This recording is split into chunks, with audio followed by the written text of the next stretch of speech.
There's an international scammer targeting mental health professionals, counselors. I know this because he targeted me. Let's hit the mountains and talk about it.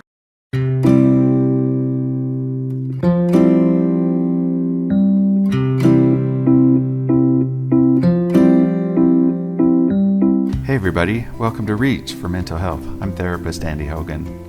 This has all happened through emails, and I've kept the information of this individual private just in case it isn't fraudulent. But I want to hear what you think. Is this fraudulent? This whole thing left me with a lot of questions. Questions like, what was going on with this guy? And what would have happened if I would have kept going? The emails came from a man named David who said he wanted counseling for his 19-year-old daughter. I told him a little about myself and said I'd be happy to meet with her. It was from that point that the emails started getting manipulative, demanding, and surprising. Pretty quickly, red flags started popping up all over the place, and it became obvious to me this was not about counseling for a 19-year-old girl. Pretty crazy, isn't it? Yeah, let me pull out some of those emails and let's read them together.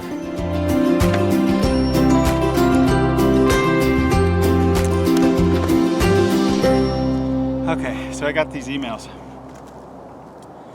The third one that I got was my first yellow flag. Said, "Thank you for your email. I am seeking for individual therapy services for my daughter. I got your name while searching through your location for a private therapist. My daughter is coming to your area. She will stay for 4 weeks, and I would like to know if you can help her in one-on-one practice sessions. Her name is Joanne. She's 19 years old. I have someone that will always picks her up from home, stay and drops her off for her practice, and take her back to the home stay." So this was the first time that I picked up some little trouble with the English. So from there, I sent a reply. "Hi David, I'd love to meet with Joanne. My sessions are typically 50 minutes. So the next day, got a reply. This reply says, "Thanks for getting back to me and for your commitment to work with my daughter. You are the best suited therapist to help my daughter. She has never practiced in therapy in the past. She is committed to the practice process, and it is her wish to have private practice with you." Then came the next yellow flag.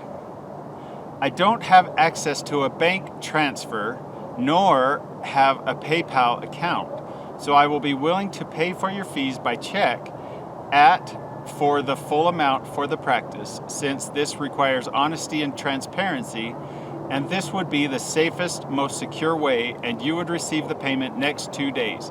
It makes it easier for everyone." So it couldn't pay with PayPal, even though you don't have to have a PayPal account to pay with PayPal. So that was another yellow flag. Then this one. "So I would like you to give me your full name, contact address, and your phone numbers so that I can instruct my customer to make out the certified check to you." Next email. And here was the first red flag. "I did not see your address, phone, etc. on the attached intake papers. Please email me your full address to avoid mistakes. Contact phone number, both home and cell, for the payment." Okay, now he's wanting my personal information. But here's the next red flag. "I'm so sorry for the inconvenience this might cause you. My customer included my daughter's travel expenses to US into the check sent to you, which made it more than your fee, what was originally agreed upon for 8 therapy sessions. Once you receive the check, deposit it into your bank for clearing, and you are to take your own money for the counseling we agreed on and forward the remainder to my daughter's guardian. Hope I can trust you with the balance. I will also compensate you with extra $50 for your efforts and understanding." So now he's telling me he's going to send me a check with more money than is needed to pay for her sessions. How much will that check be? That's the big question, right? You should be very appreciate my generosity to send the additional $50 to compensate. You should also glad that I feel that we can build a trusting relationship, that I have confidence in your clinical skill set. You should have appreciate for sending that in advance. And appreciate my follow-through. That should never be a problem on additional amount being sent to you, as you understand the situation with sending additional checks overseas, and I can trust that you will handle the money accordingly. So, big red flag, now we've got manipulation going on. He's telling me how I'm supposed to feel about him making the decisions about the payment. At that point, I decided it was time to contact my supervisor, let him know what was going on. He said there were a lot of red flags and he didn't trust this guy. But he said, let's see how much the check is. Let's wait for the check and see how much it is when it comes. The check didn't come for over a week, and during that time, he sent many emails that were very pushy and giving explicit instructions of what I was supposed to do with the money. Feeling the pressure he was putting on and not believing his story, I tried to get information from him. Where was his daughter from? Did she speak English? What needs did she have for counseling? His reply ignored the questions and just focused on the check, what I was supposed to do with the check, how I was supposed to deposit it, and so forth. When I pushed harder for him to answer my questions, he replied that he was born and raised in Layton, Utah, a city right by where I live. I know for a fact he doesn't talk like he's from Layton. He also said he was living in Limassol, Cyprus with his wife, children, and family business. When the check did arrive, it was for $3,650, and my supervisor told me, nope, this is too much. So then I sent this reply to David in an email. We received the cashier's check in the amount of $3,650. My supervisor said this is too much over the amount for counseling, and we can't be responsible for the excess.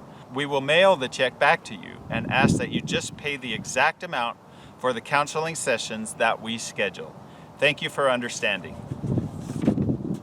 Then his reply, that was at 3 p.m., 3:14. So immediately I got this reply.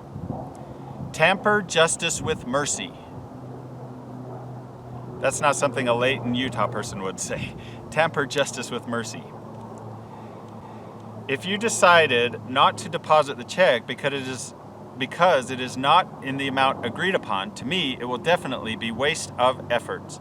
I have invested time and effort in this plan for my daughter, so don't let my efforts be in vain. I wouldn't have included my daughter's traveling expenses into the check, but it is a U.S. cashier's check and can only be cashed in U.S. within 24 hours once placed the deposit in the bank without any 6 weeks delay here. With the counseling scheduled so soon, it would be much easier for my daughter and for her traveling plan, so I implore you to go ahead and deposit it into your bank for clearing, and when it is cleared, your bank send me a confirmation email for the counseling paid so that I can provide you with the guardian's information and also tell you how the balance will be forwarded to him. I'm very sorry for any inconvenience it may have caused you. I want you to know that I am doing all I could to see that my daughter is under you for counseling. Please get it deposit. Thank you. I look forward to meeting you. So, once again, for some reason, depositing this check is so important to him, and I can't figure out what the deal is. So I finally said, I'm not playing this game anymore, I'm done. And I wrote him this last email. So sorry you feel it is a waste of your efforts. Like I said, we will not be responsible for this much overpayment. The amount of pressure you are putting on this transaction tells me you have other motives with the money that you are not telling me about. This will be my last response to you. Please find another counselor to help with your daughter. Best wishes, Andy. So then I went to work the next day on Wednesday, and my supervisor showed me another check for the same amount, $3,650, had shown up. So now we're talking a little over $7,000 to deposit, and then to let him tell us what we're supposed to do with this money. It's all super suspicious. After that, I didn't hear back from him, so I don't know where he is, what happened, or anything. My supervisor took the checks to the police, and I haven't talked to him about what happened. When I took the check, I originally took these emails. I didn't take the checks because I didn't have them yet. I took these emails to the police in my city, in Farmington, and they said, we can't do anything because the crime didn't happen here. Well, actually, I don't think there was ever a crime, so my suspicion is the people in Layton, the police there will also say, there's nothing we can do, sorry. So what do you think? Was there really a Joanne who needed help with anxiety? Was David really from Layton, Utah, living in Cyprus? Or is this some kind of an international scam? I'm pretty sure it was a scam, but I'd like to hear your thoughts. Let me know what you think. If you feel like this is important, feel free to share it with your counselors or mental health professionals. Let them know this is out there and happening. Thanks for watching Reach for Mental Health. I'm therapist Andy Hogan. I'll see you next time. Bye-bye.